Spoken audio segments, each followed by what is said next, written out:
Good morning, and thanks everyone for coming. Today we're going to be talking about eating to reverse diabetes. My name is Karen. I'm actually finishing up a certification program in holistic nutrition consulting from the American College of Healthcare Sciences. This presentation today actually represents my final project for my course, so thank you all for coming and making this possible. I hope you enjoy it and learn something from it. Before we get started,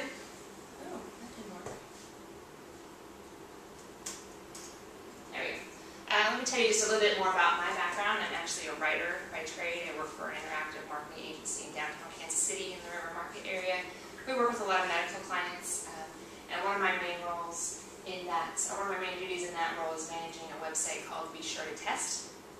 Be Sure to Test is an online community that we developed for diabetics. We wanted to create a place where people could go and get the latest news, the latest research about diabetes. There's a lot of information about how to control your diabetes with diet and exercise. And you can also create a profile, post questions on the forums, interact with other people in the diabetes online community. We found that a lot of people who are newly diagnosed feel like they're not getting enough information from their doctors. So it's really helpful to interact with others who have kind of been in the trenches for a while. You can share your story. You can ask questions. There's a panel of certified diabetes educators and nurses who can help answer questions. So that's at BeSureToTest.com. And we developed this site for a client of ours called SurePoint Medical. They are based in Lawrence, Kansas. And what SurePoint does is they distribute your diabetes supplies, your glucose meters, strips, lancets, all of those things that you need to manage your diabetes on a daily basis. They work directly with your insurance company, and a lot of times they can get you a better value going through your insurance company than you would get paying for your supplies at the pharmacy. So you might want to check them out. They're at SurePointMedical.com. And I forgot to pass out my handouts. Could you do me a favor and grab this piece of paper back there and pass those out?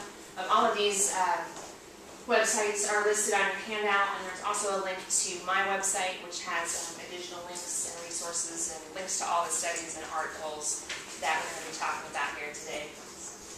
I also have some starter kits from SurePoint. If anyone would like a new glucose meter, if you need a meter, you can come with strips and lancets and all those things to get you started. So I have a few of these. You can pick one up on your way out.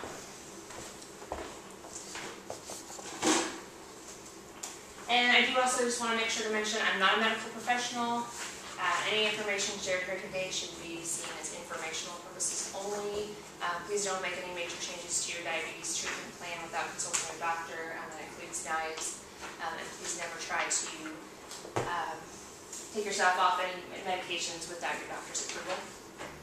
If you don't have a doctor or don't feel like your doctor would be supportive in this type of nutritional approach to treating diabetes, I would encourage you to look for a doctor who's trained in functional medicine. Functional medicine looks at the entire body and the underlying causes of disease. A lot of times what happens in our current healthcare system, we're so compartmentalized. We go to one doctor for diabetes, maybe another doctor for high blood pressure, another doctor for something else, and we kind of miss the way that all of these conditions are connected.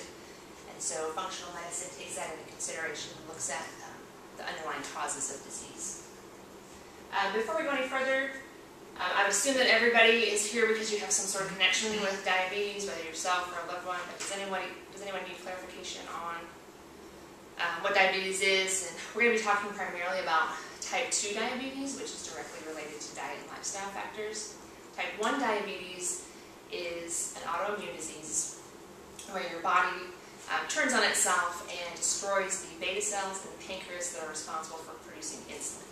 Insulin is a hormone that allows glucose or sugar from your food to go into your cells where it can be used as energy. So with type 1 diabetics, it's usually diagnosed very early in childhood. They produce no insulin of their own, so they are insulin dependent and have to take insulin injections every time they eat. With type 2 diabetes, what happens is it's usually diagnosed later in life, although now we are seeing it happen more and more in adolescents and children. And what happens there is that you become what's called insulin resistant, where your body just doesn't respond to insulin as well anymore. So you need some help getting that insulin to work better. A lot of times you take medication for that, but it can also be controlled through diet and lifestyle, which we're going to talk about today. Sometimes what happens with type 2 diabetics is that because your pancreas has to produce more and more and more insulin to get the same effect, your pancreas starts to wear out, you produce less and less insulin, and then just like type 1, you eventually become insulin dependent. So I have a statement up here that says your diet greatly affects your health. That's a pretty basic statement. I think we would all agree with that. We all know it's important to eat a healthy diet in order to be healthy. But there's a lot of confusion over really what that means, and we're finding more and more studies now are showing that a lot of the things that we've been told to eat over the past 30, 40 years, we've been told are healthy, are really not that good for us. There's a lot of problems with the way that most of us eat today. This is the food pyramid, which until recently was the model for the dietary guidelines from the USDA. And for a long time they've been recommending a grain-based diet, so you have here on the bottom bread, cereal, rice, and pasta. They've been recommending 6 to 11 servings a day, even for diabetics. And they did this starting back in the 70s. They decided that we needed to reduce our intake of fat in order to try and reduce the risk of heart disease. And so they started recommending that we use fats and oils very sparingly and eat more grains. Recently, they moved to this model, which is the My Plate model. It's a little bit better in that you can see more emphasis on fruits and vegetables. Half of the plate here is fruits and vegetables. Small portion of protein. Still a lot of emphasis on grains and dairy, and we're going to talk about why that's a problem for a lot of people. So there are a lot of problems associated with the Western diet. When I say Western diet or the standard American diet, that's a diet that's high in your refined carbohydrates, your grains, your cereals, any kind of baked goods, breads, pasta, those types of things. A lot of sugar, a lot of starchy foods like potatoes and corn. Probably the biggest problem with the Western diet is that it is very high in sugar. We eat a lot of sugar. Most of us don't realize how much sugar we actually do eat. They determined that our ancestors ate around 22 teaspoons of sugar a year. Very, very low sugar diet. Today, typical American eats between, some estimates are between 130 to 180 pounds of sugar a year. So you break that down, it's almost half a pound of sugar a day. This is very, very problematic. We know sugar is bad for us, we hear it all the time, but a lot of us don't realize how true that really is. Sugar is implicated in heart disease, elevated triglycerides, it suppresses the immune system, accelerates the aging process. A lot more studies now are coming out showing just how damaging sugar is. If you go to my website, I've linked to a video from 60 Minutes that was put out recently called Is Sugar Toxic? It's about a 14-minute video. Kind of goes into this a little more depth. There's some studies that they've done on sugar, and a lot of people now are really recommending that you completely get away from sugar. It's really hard to do because when we talk about sugar, we're not just talking about candy and cakes and desserts and all those sweet things, but this includes your refined carbohydrates. So anything that you eat that is bread, pasta, baked goods, all that is converted by your body into sugar, so that all counts towards your sugar load. It also includes hidden sources of sugar, which can be really surprising. Sugar is in ketchup, salad dressings, condiments, sauces, a lot of these things that we use on a daily basis, we don't even realize how much sugar is in them. Another problem with typical Western diet is very high in acid-forming foods. Foods have an effect on the body. They either produce acid or alkaline. You want your natural pH to be neutral or slightly alkaline. Most of the foods that we eat, including sugar, meat, dairy, grains, all of these things form acid in the body. When you have too much acid, that can contribute to disease. The way to combat that, foods that are high in alkaline are fruits and vegetables. And most of us don't get enough of those. Hormones and antibiotics in meat and dairy products are a big one. You have cattle raised on factory farms, and what happens, we give them hormones so they can grow bigger sooner, they can tend to be slaughtered sooner. These hormones end up in our food. Children are developing much earlier these days. There have been reports of young girls starting menstruation at the age of 7. And a lot of people attribute this to hormones in our food that mess with our natural hormone system. Antibiotics. And what happens is you raise these cattle on factory farms and feed them grain. They're not meant to eat grain, they're ruminants, they're meant to eat grass. What happens is they become very, very sick. They're given antibiotics to control those symptoms. Those antibiotics again end up in our food, and now we have antibiotic resistance in humans. We have these superbugs that don't respond to antibiotics anymore because we already have so many antibiotics in our systems. And another thing, fatty acid imbalances. We've all heard of omega-3s. These are the good fats that we're supposed to eat. They're in fatty fish, walnuts, flaxseed. Then there's also omega-6s, which are inflammatory. And a lot of people are saying now that inflammation inside the body is the major underlying factor of all major disease. You can't see it, it's hidden inflammation, but your cells inside become inflamed and don't work the way they're supposed to.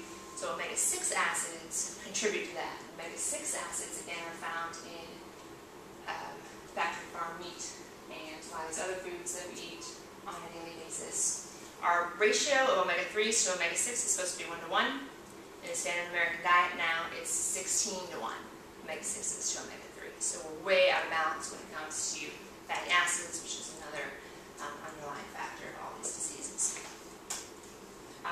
We've known for a while that the Western diet is a factor in a lot of major diseases. What's interesting is that if you take a population that continues to eat a traditional hunter-gatherer type diet, and you start introducing them to these foods, so baked goods, flour, refined sugar, carbonated beverages, your low-quality meats, starchy foods, what happens to these people? Anybody have an idea? You're fat. They become obese. They start seeing a lot of health problems that they did not previously experience, including obesity, including diabetes, certain cancers, heart disease, stroke, hypertension, which is high blood pressure. This has been observed all around the world. This has been seen in Americans, Eskimos, tribes in the Himalayas, Australian Aborigines, places where they eat, we eat very, very different diets, but what all these diets had in common was that they lacked these refined foods, these processed foods, these high sugar foods. Elizabeth Lipsky wrote a report looking at some of these traditional non-Western diets and reported whenever people living traditionally mesh with Western culture, non-infectious diseases of modern culture soon follow. So what does this tell us? This tells us that a lot of these diseases that we think of as inevitable, we think of as irreversible, are not only directly related to diet, but they can often be prevented, and they are many times reversible through diet intervention alone. I want to talk about a couple of diabetes studies really quick, and then we'll get into some more practical application. 1982. There's a group of Australian Aborigines who had moved to the city. They adopted this sort of Western diet. They become more sedentary. And as a result, after a period of years, they were obese, they had diabetes, they had what's called metabolic syndrome, which is a group of symptoms related to diabetes, heart disease, those types of things. So they agreed to participate in an experiment where they went back to their traditional homeland. And they wanted to see if their health problems could be reversed by doing so. So they went back to their traditional homeland, which was about a day's drive from the nearest town, through backcountry roads. It was very isolated. They no longer had access to these types of foods. And it was a 7-week experiment. So they were eating, they were near the coast, they were eating seafood, they were eating kangaroo meat, turtles, birds, wild yams, all these traditional foods. And what they saw after 7 weeks was that all of their metabolic abnormalities associated with their diabetes and heart disease had greatly improved, or in some cases completely reversed. So this was pretty significant because this was the first study that showed that the effects of the Western diet could actually be reversed. Much more recently, 2011, some researchers at Newcastle University in the UK were interested in what happens to patients after they undergo bariatric surgery or weight loss surgery. There have been a lot of reports in the news over the past few years that weight loss surgery is now the new cure for diabetes. It's become obesity and diabetes often go hand in hand, so what they were seeing is that people who went through weight loss surgery were seeing great improvements in their glucose tolerance. Which can kind of be expected because you think, okay, they're losing weight, their health is improving in a number of areas. So let me ask the question, how soon would you think after going through this type of surgery do you think you would see improvements in glucose tolerance and insulin secretion? A couple weeks. A couple weeks, maybe? A couple months? Think it might take a little while? Yeah. 6-7 days. How about 3 days? 3 days after surgery, these people were seeing improvements in their glucose tolerance. So researchers looked at this and they realized something else was going on that wasn't directly related to the surgery because no significant weight loss had occurred yet at this point. And their theory was that these improvements were related to the pre-surgical diet that these patients were required to go on. Does anybody know what you have to do before you can actually have weight loss surgery? You have to start losing weight. You have to lose as much weight as possible before they will do the surgery because it makes surgery safer. It's easier on your heart. It's easier for the surgeon to actually get in there and perform the surgery with less abdominal fat in the way. It actually does something else important, is that it shrinks the liver. And fatty liver is associated in a lot of diseases. So shrinking the liver makes the surgery safer. And so these researchers suspected that this improvement in the liver was responsible for the improvement in glucose tolerance. So they took a group of diabetics. It was a very small study. They started with 14 people, and then 3 of them had to drop out, so they were left with 11 people. So a very small study. They put them on a very restricted diet. It was an 8-week study. And after 1 week, they compared them to a group of non-diabetic control subjects and found that their fasting plasma glucose after 1 week was no different from the non-diabetics. So at that point, there was no difference in their tests from the non-diabetics. After 8 weeks, their beta cells had begun to produce insulin again. So this was really groundbreaking because this was the first study that showed that that beta cell defect is reversible, and our current perception of diabetes is that once you have it, it's progressive, it's only going to get worse, your pancreas is going to give out, and you're going to have to start taking insulin injections and eventually become insulin dependent.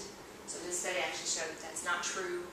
Given a certain diet, your beta cells can heal and start producing your own insulin.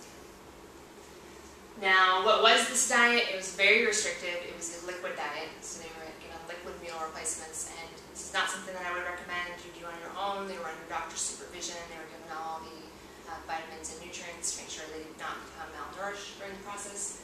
So they were on a liquid diet. They were also allowed 3 servings of non-starchy vegetables per day, so that would not include things like potatoes and corn. This was a 600 calorie a day diet. So it was very, very restrictive, very, very difficult.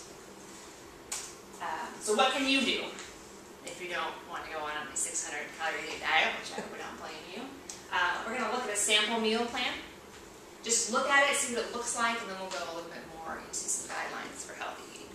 So breakfast is hard, because what are our traditional breakfast foods? Cereal, toast, muffins, pastries, pancakes, waffles, all these things that we like to eat in the morning are really just more sugar. So what I like to do for breakfast is I make smoothies. I use frozen blueberries, a little almond milk, almond butter. I also throw in a couple of large handfuls of spinach.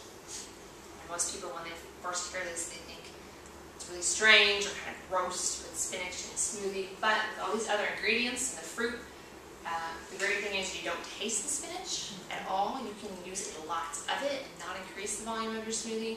So this is a really, really great way to get 4 or 5 servings of fruits and vegetables into your day. First thing in the morning, that's more than most people have all day. So you're off to a really, really great start. Mid-morning, you get hungry, you want a snack, have a banana. Lunch, you can do a spinach salad with some salmon. Spinach, again, spinach is one of the best things that you can eat. I'll show you this book. I have a few books with me just to kind of show you some resources. These are also listed on my website. I don't sell them here today, but you can go to my website and find them. This one, World's Healthiest Foods. Spinach is the #1 food listed in here. It's great. It has a lot of vitamin K, which is anti-inflammatory, helps with some of those risks for heart disease. This book has over 500 recipes. They're really, really easy. I don't like to cook, so if I'm going to follow a cookbook, it's going to have to be really, really easy. These are super easy, don't use a lot of ingredients, aren't very complicated at all, and really just let the natural flavors of the food kind of take center stage, so not a lot of complicated things going on here. So that's a really great resource. Where can you get that book? It's actually, the last time I checked on Amazon, it was like half price, which is great, because normally that goes for around $40, and last week I checked it was $23. So it is a little pricier. It has, again, over 500 recipes, so it's a really, really great resource. But you can get that on Amazon. And why the almond butter? What is that? The almond butter is for protein, and we'll talk a little bit more about that here in a minute. Snack again in the afternoon, there's almond butter again. I have an apple with some almond butter, kind of hit that afternoon slump, get a little bit more energy. Apple is great for that. Apples actually have been shown to have better effects on the body than caffeine. So if you want a little pick-me-up, instead of reaching for that 3 o'clock cup of coffee, grab an apple. And dinner, almond crusted chicken. The recipe's in your handout. It's excellent, with some steamed broccoli and a little bit of fresh fruit for dessert. So, how many people think that they could eat like this? How many people think it would be hard? I don't think a lot of people would want to have a smoothie in the morning. Yeah. You know? I mean, that's my diet, but I would think a lot of people out there would be like, I don't want to drink my breakfast. I would encourage those people to just try it, especially if you're having a lot of problems associated with your diabetes. Just try it. Try it. See if you can do it for 3 weeks. See if you can do it for 8 weeks, like the Newcastle study. 2 months, really, in the grand scheme of things, is a short period of time to really focus on your health. And I think that you'd see so many improvements in your health during that time period that it would encourage you to stick to this type of diet. I think what it's lacking, a lot of people are used to, is like something that you can sink your teeth into. Oatmeal. Like cookies. Which is cookies, sure. You know, Bread. People, yeah. A lot of people have bread at chomp every on. meal, yeah. And that's just one of those obstacles that you kind of have to get past. But really, the first 3 days are going to be the hardest to get past those types of obstacles, but then it does get easier. What are some resources people can go and get multiple, other than your book, of course? Are there breakfast recipes in Yeah, your book? there's tons of recipes in that. Okay. I've got some recipes on my blog, which is listed on your handout. People need options. I mean. Yeah, absolutely. Paleo websites are a really great resource. Paleo diets are based on the diet of our Paleolithic ancestors, and so that excludes any types of processed foods that have kind of come into popularity since the agricultural revolution. So paleo recipes are a really great resource. How does coffee and caffeine mix with this kind of stuff? There are mixed views about that. I've looked at different programs that kind of outline a sort of plan for this type of approach. Some of them let you have coffee, at least during the beginning, and then maybe wean yourself off. But coffee is another one of those acid-forming foods or products that we consume. So it is beneficial to cut back. If you can replace your coffee or some of your coffee with green tea, that's kind of a double benefit. You're getting rid of the acid. You're also adding green tea, which has so many beneficial properties for you. And there is still a little bit of caffeine in green tea. Any other questions before we move on to some healthy eating guidelines? Okay. Before we go over these, I do want to stress that I don't want you to think about this as deprivation. There's a certain attitude in the diabetes community that, oh, I'm a diabetic and I want to be able to eat what everybody else is eating. I don't want to feel like I can't eat certain things just because I'm a diabetic. I don't want that to be about deprivation, because what I'm going to show you here is really, this is how everybody should be eating, not just diabetics. This is how I eat, this is how my family eats, this is how I recommend that everybody eats. If you want to live longer, enjoy your later years, be more active, prevent disease, treat disease, this is really diet for everybody. The other thing is that I don't want to focus too much on what you can't eat. We'll outline a few things that you should stay away from, but I want to focus on what you can have. There's so many great foods out there that you can have. And a lot of them, we think that we need to doctor up our vegetables and things with salt and additives and other things. If you eat this way for a few days, a couple weeks, kind of give your taste buds a chance to reset, you're going to start appreciating the flavors in these foods a lot more, and just start appreciating these whole foods a lot more. So I don't want you to look at it as a diet of deprivation. The number one thing we need to do is eat a plant-based diet. We're always looking for the latest diet, the newest pill, the newest answer. It's really this simple. Most of your diet needs to be fruits and vegetables. Now, this does not mean that you can't eat meat. A lot of people do go the vegetarian route or the vegan route and have a lot of success with that. You don't have to. You might have to start looking at meat differently. Instead of looking at meat as your main entree and having a little bit of vegetables on the side, just flip that. Think of vegetables as your main dish. Have a little bit of meat on the side. Most of us eat way too much protein. Unless you are actively weight training and building muscle, you don't need a whole lot of protein, so you can cut down on your meat, have just a little bit of meat on the side. What about, can you change that if you know you're going to be doing something? Say, you're going to go rock climbing. Yeah, If absolutely. you know you're going to do that, should you, in order to have more energy or better muscle strength, should you go ahead and eat some protein before you go and do absolutely. If something? you know you're going to be working out, you're doing weight training, anything that involves muscle resistance, yeah, absolutely, you can up your protein. And then you can just cut that out on the days that you're more sedentary. Exactly. Number 2, include phytonutrients, protein, and healthy fats in every meal. So what are phytonutrients? Phyto means plants. This is plant nutrients. So your plant compounds, again, include some sort of plant compounds in every meal. These are your vitamins, these are your minerals, these are your antioxidants that can help you prevent disease. There's so many things in plants. We try to replicate that by just taking a pill or multivitamin, but even scientists will tell you they don't really understand how plants, fruits, and vegetables really work. There are things in them that work together that we can't duplicate in a pill. So your best bet, again, eat plants in every meal. Your protein. Protein is important because not only if you're going to be working out and building muscle, you need it to build muscle, but protein empties the stomach more slowly, so that's going to help you stay full longer. That's where the almond butter comes in. That's why I put almond butters in my smoothie. I usually don't eat a snack before lunch. I get the almond butter at Hy-Vee. I'm going to add some here. Looks like this. I prefer almond butter to peanut butter because almonds are just more beneficial than peanuts. They're good source of calcium, healthy fat, protein. You can get this at Hy-Vee in the health food section. And again, your protein can be a little bit of meat, the egg, nuts, they're a good source of protein. Healthy fats. Let's talk about fat for a second. Fat has a really bad rap.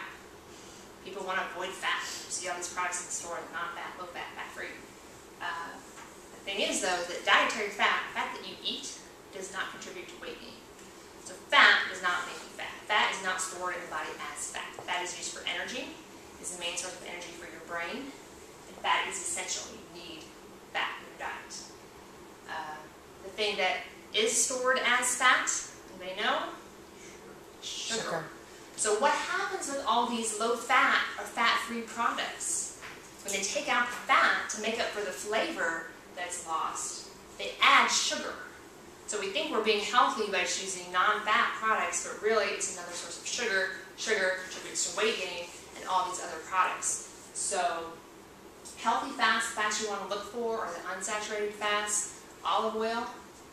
I usually use olive oil as a salad dressing because a lot of the commercial salad dressings that you buy have sugar, they have other additives that you don't need to be putting in your body. Just use olive oil. It's a good source of healthy fat. Fat also empties more slowly from your stomach, helps you stay full longer. Any questions about fat? What other? is healthy fat? Healthy fat with your olive oil, fish, fatty fish like salmon, herring, mackerel, avocado is a good source of healthy fat, nuts. The fat that's found in meat is saturated fat. There's a lot of controversy about saturated fat. For a long time we've been hearing saturated fat is bad for you, it contributes to heart disease. The paleo camp says no, saturated fat's okay. But again, if you're cutting down on your meat, you're going to be cutting down your saturated fat anyway, so it's okay to have a little bit of it. Anybody else? Number 3, again, put sugar. I really can't emphasize this enough. This includes getting rid of all those processed, refined carbohydrates, all the bread. We really don't need this stuff. We're told that we need this stuff for energy. But sugar, unlike fat, is not, or carbohydrates, refined carbohydrates rather, unlike fat, is not essential. You do not need it in your diet. You can get complex carbohydrates from vegetables, and these are much more healthy for you. What about the sugar substitutes? Sugar substitutes are horrible. I would really recommend staying away from them. Things like aspartame, sucralose, they're just as bad for you as the real deal. I've seen studies where people who drink diet soda or use these sugar substitutes are even at a higher risk for weight gain and diabetes. Turns out you can't trick your body if your body senses something sweet, even if it's not the real deal. The same processes occur. Sugar substitutes have also been linked to a lot of problems. Aspartame is accountable for an estimated 75% of reports of reactions to food additives. And that's in all Diet Coke? or all Aspartame is in a lot of diet drinks. Yeah. It's linked to migraines, anxiety, neurological disorders, skin irritations, gastrointestinal problems. And then, so aspartame is the same as NutraSweet or equal. And then there's sucralose, which is Splenda. And with sucralose, they say, oh, it's one of the most extensively tested products on the market. But if you look at those studies, most of them were done on animals. And most of them were done for a very, very short period of time. So we don't really know what are the long-term effects of these things. They really have not been studied that well. And we're really conducting a mass experiment on ourselves when we put these things into our bodies. Is it true that sugar can make cancer grow faster? Yes, sugar feeds cancer cells. So, if you're diagnosed with cancer, Best thing you can do first thing right off the bat is quit sugar. All types of sugar. What about honey? Honey- Is it true that it's the lesser of, all of the evils of sugar? Yeah, it's better than any type of refined sugar or, artificial or added sugar. You don't want to overdo it. But things like honey, agave nectar, is another one that's natural. There's a little bit of controversy around that. But you can use a little bit of agave nectar. Stevia is a sugar substitute that's natural. It comes from a plant, and that's sold also as stevia or truvia are both from the same plant. So those are natural sugars that are better for you, that your body processes better. but you still should try to avoid them? Or, You shouldn't use them in excess. yeah. Shouldn't become dependent on them. Yeah. Number 4, avoid processed packaged foods. The general rule here is that the longer the shelf life of a product, the shorter the life of the person who eats it. All of these things are full of preservatives, they're full of artificial ingredients, chemicals, things that you just simply should not be putting into your body. A good rule for this is to shop in the outer aisles of the grocery store. I go to Hy-Vee here in town.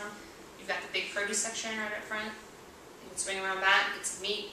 The only thing I hit it in that I get in the frozen section is frozen blueberries for my smoothies. You want to stay away from frozen dinners because, again, a lot of preservatives, a lot of artificial ingredients. And then I swing around to the health section and grab almond butter, a couple of things there. Really don't go into the interior of the store because that's where all of these processed, packaged, damaging foods are. Which, when you think about it, makes sense. Right. Why would you want to eat something that's created in a factory? You're putting this stuff in your body.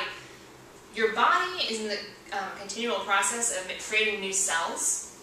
And so what does it have to create those new cells with? What are the building blocks? It's the food that you eat. So if you put artificial ingredients into your body, you're going to get cells that are made from artificial ingredients. And that's where cancer comes from. Because your body doesn't know what to do with these things. Cancer is an abnormal cell growth. You put artificial things in your body, you're going to get abnormal cells. Number 5, again, be choosy about your meat. Watch out for hormones and antibiotics. I don't eat a lot of red meat, just for this reason. It's kind of hard to get grass-fed, hormone-free meat. But you can get bison at Hy-Vee. Bison is a lot cleaner. Bison is always grass-fed. It might be grain-finished, so they get a little bit of grain at the end of their life. But bison is also hormone and antibiotic-free. You can get that in the freezer section. Chicken, you can get antibiotic-free chicken. When you're looking at chicken, you don't need to worry about hormones because hormones are not allowed in chicken. So if you see chicken that's labeled hormone-free, make sure you're not spending more for that because that's really just a marketing ploy. If you want to know more about what's in your food or what all those labels mean, this Eating Between the Lines is a really good resource. This tells you what all of those labels mean. Free range, hormone-free, antibiotic-free, grass-fed. What does that really mean? This talks about not only the meat, but all of your coffee, all of your other foods that the store choose. This is not written from a health perspective, it's just written purely from a perspective of understanding the language used on all of these foods.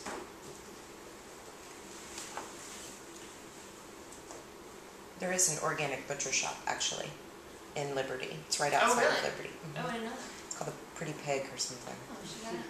Yeah. Number 6, limit dairy. Again, a lot of the hormones and antibiotics end up in our dairy.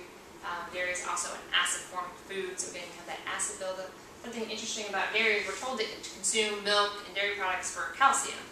Well, when you have too much acid in your body, what happens is your body pulls minerals out of your bones to neutralize that acid. So it actually pulls calcium out of your bones. So we think we're doing really well by drinking milk, but we're just creating that acidic environment and actually contributing to leaching more calcium out of our bones. There are other really good sources of calcium. I use almond milk, which I have here. It looks like this. It's fortified with calcium, has even more calcium than cow's milk. You can get this in the health food section. Oranges, leafy greens, your spinach, kale, arugula, sunflower seeds, almonds. Those are all really good sources of calcium. If you eat plant-based diet, alkaline diet, you really shouldn't have to worry about calcium. Make sure that you get vitamin D, because your body needs vitamin D in order to absorb calcium. Does anybody know what we get vitamin D from? Yes? The sun. The sun. Very good. Vitamin D comes from sunlight, so you need to get out in the sun. There's a lot of vitamin D deficiencies in the United States because we're so obsessed with staying out of the sun and using sunscreen. Sunscreen blocks your body's ability to create vitamin D, so it's okay, it's even beneficial to get out in the sun without sunscreen. 10 to 15 minutes a day. This is a great time of year to do it. It's not too hot yet. Just make sure you don't burn. Yes? What about taking a vitamin D supplement during the winter? Yeah, absolutely. It's best to get it from the sunlight, but when it's winter, or if you live in a place where you don't get a lot of sun, absolutely take a vitamin D supplement. Or take foods that are fortified with vitamin D. And read food labels, get in the habit of reading labels, read ingredients. Don't eat anything you can't pronounce. Don't eat anything you don't recognize as food. You look at food labels, they have all these crazy ingredients. Just stay away from them. Protein bars are an interesting example because a lot of people think, oh, I'm eating a protein bar, this is healthy. If you look at the ingredients, there's tons of ingredients on there. A lot of them are just a glorified candy bar, a lot of sugar again. So read the ingredients, make sure you know what is in your food and what you're putting into your body. I like these Lara bars. They're not protein bars per se, but they're little snack bars. This one's blueberry muffin. If you read the ingredients, dates, cashews, unsweetened blueberries, blueberry juice concentrate, lemon juice concentrate. That is it. You know what all those things are. Natural ingredients. You know what you're putting in your body. So really quickly, a few foods to avoid. High fructose corn syrup. You've probably seen the commercials. They try to convince you it's okay. It's like sugar. It's natural because it comes from corn. This stuff is bad news. It's absorbed in your body more quickly than regular sugar. It goes straight to the liver. It contributes to that fatty liver disease again. It also contributes to something called leaky gut syndrome, where you get little holes in your intestinal tract and partially digested food is able to escape and go into your bloodstream. And then again, that contributes to inflammation, which is implicated in a lot of disease. Stay away from it. It's in a lot of soda. It's in a lot of fruit drinks, even the stuff like we think are healthy, like sports drinks. It's in usually popsicles, anything that's fruit flavored. If you have kids or grandkids and they like those little fruit chews, it's probably in there. So read your ingredients. Stay away from this stuff. Other forms of added sugar, these are on your handout. Sugar goes by a lot of names. Sucrose, glucose, maltose, dextrose, anything that ends in ose is sugar. Cane sugar, corn syrup solids. Look for these things. Yes? What about the sugar alcohol that you see in xylitol, foods for mannitol, diabetics? ascorbital. Yeah, those are better. Again, you don't want to overdo it. Mm-hmm. Those are more natural forms of sugar. Xylitol, mannitol, sorbitol are some of the names that you can find those in. Okay. Soda, again, if I can get you to do anything, quit drinking soda. Stuff is packed with sugar. And it's horrible for you. Again, even diet soda, like we talked about, the artificial sweeteners are bad news. Fast food and fried food, this should kind of go without saying. Those are poor quality foods and that's not something you really want to put in your body. And then MSG is another thing that's found in a lot of sauces, crackers. It's a flavoring agent linked with migraines and neurological disorders. Then you also want to try to avoid. A few tips for success. Kind of talked about this earlier. Give it a chance. You will find after eating this way for a little while, your taste will start to change, your body will kind of start to reset. So just try it, see how you feel. You'll probably see a lot of improvements in your health and be encouraged to continue eating this way. Try preparing foods differently. If you're one of those people who think, oh, I don't like vegetables, look at how you're preparing them. If you're boiling your vegetables, you're going to lose a lot of the flavor. You're also going to lose a lot of the nutrients. A lot of the nutrients will leak out into the water, throw away the water, you lose all the good stuff. So instead of boiling them, steaming them is a really, really good way to prepare vegetables to preserve the flavor, preserve the nutrient quality. You can do stir fry with some different vegetables.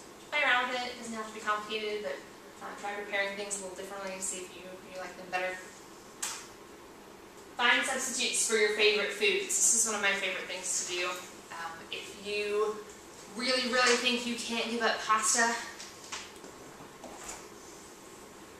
who knows what this is? Spaghetti squash. Spaghetti squash. Put this in the oven, cut it open, put it in the oven for about 45 minutes, scrape it out, it comes out in strands. Looks just like pasta. Throw some marinara sauce on it, you won't even know the difference. You get that satisfaction of eating something that you're familiar with. Marinara sauce without sugar. Yes. Thank you. But it is much, much better for you. I have a recipe on my website for a pizza crust that is made out of cauliflower. There are no grains in it whatsoever. It's actually really good. It is awesome. There is cheese in it, so that's an area where I might make a little bit of exception because I'm more comfortable allowing myself some cheese than I am the grains and the gluten and all that stuff. So find substitutes. A lot of people do mashed cauliflower instead of mashed potatoes. You get the same texture, familiar food, but much, much, much better for you. When you cook, prepare extra. It doesn't take a lot of work to double your recipe, and then you have lunch or dinner for the next couple of days. A rule in our house is usually whoever cooks gets the leftovers for lunch, so when I cook, which is not very often, I try to make extra so I at least have enough for lunch the next day. Also prepare your foods ahead of time. I always make my lunch the night before because I am not a morning person. My family can attest to that. If I don't make my lunch the night before, it's not going to happen. So take a little time the night before, make yourself a salad, boom, you've got lunch the next day. You're not going to have to run down the street to the burrito shop, which is what I usually do if I don't have lunch. Keep healthy snacks on hand. I have nuts and raisins in my desk drawer so that 3 o'clock slump hits, I don't have to run down to the coffee shop and get a pastry. I've got stuff there I can eat. Take fruit to work, take your apple, take your banana. You have all that stuff handy. Drink more water. 75% of Americans are chronically dehydrated. We often mistake thirst for hunger. If you're feeling hungry, if you're feeling fatigued, drink a big glass of water. It's going to help your kidneys function more optimally.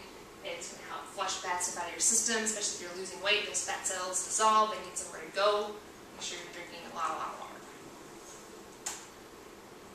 Follow the 9-10 rule. This is how I try to eat. Eat really, really clean 90% of the time, and then the other 10% have whatever you want.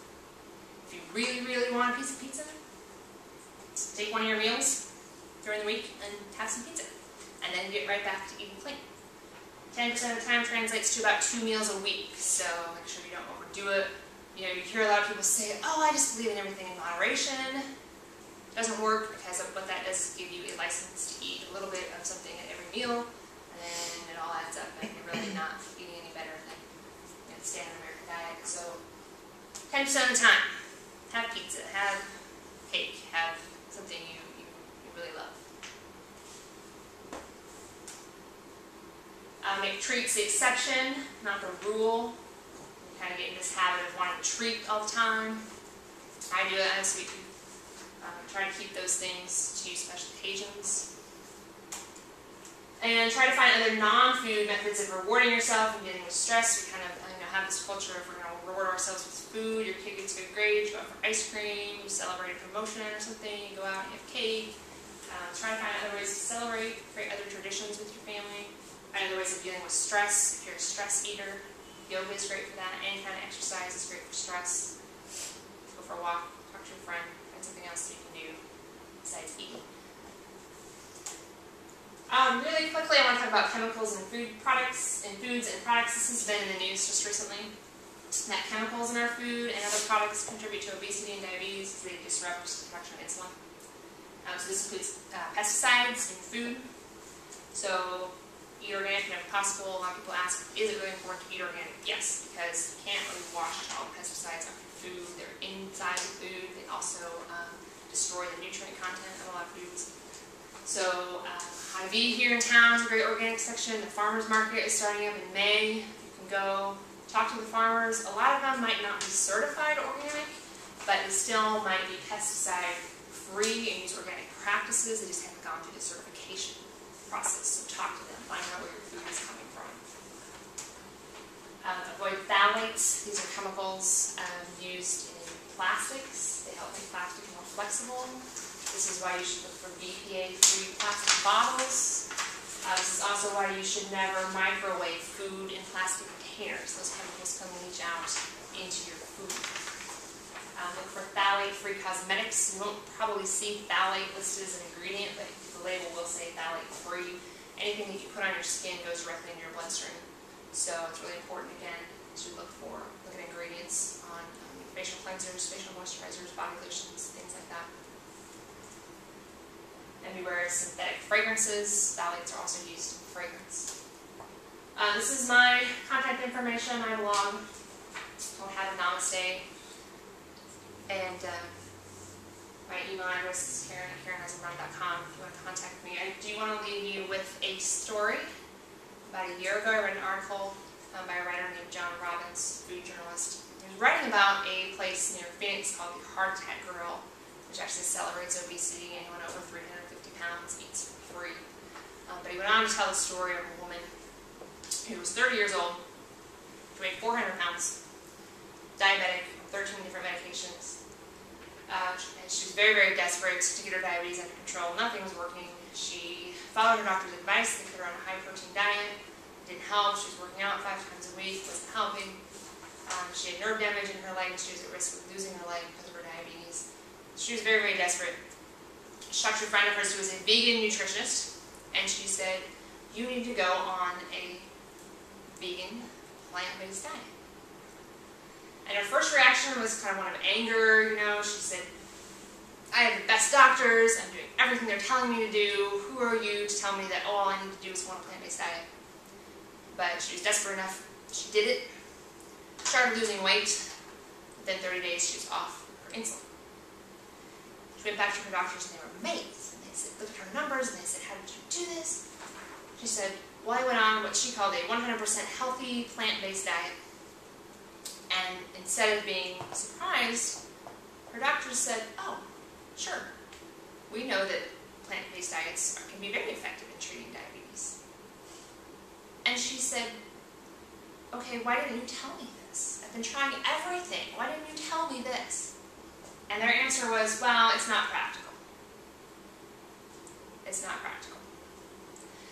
So she looked at them and she said, is it practical to be 30 and lose a leg and be morbidly obese? So she walked out and never went back. So, is it difficult? Absolutely. Again, try it, see how you feel. It does get easier. Is it worth it? Absolutely. There are ways that you can take control of your health and not have to suffer with a lot of these complications. Yes? Should we maybe try one meal at a time for a week and then progress into eating a more complete plant-based diet? It's better if you can do it all in the beginning. If that's hard for you, if it's overwhelming to go to the store, you're not sure what to buy, you're not sure how to cook, yeah, try a few recipes, get a few good recipes down, and then add to that. But yeah, do as much as you can. If you want more information, this a recent publication by Dr. Mark Hyman called The Blood Sugar Solution, he outlines a 6-week plan, goes into a lot more detail about all of this, tells you exactly what to eat, recipes, he goes into supplements, all these things. Really great resource in a 6-week plan for getting your system back in balance. Any other questions?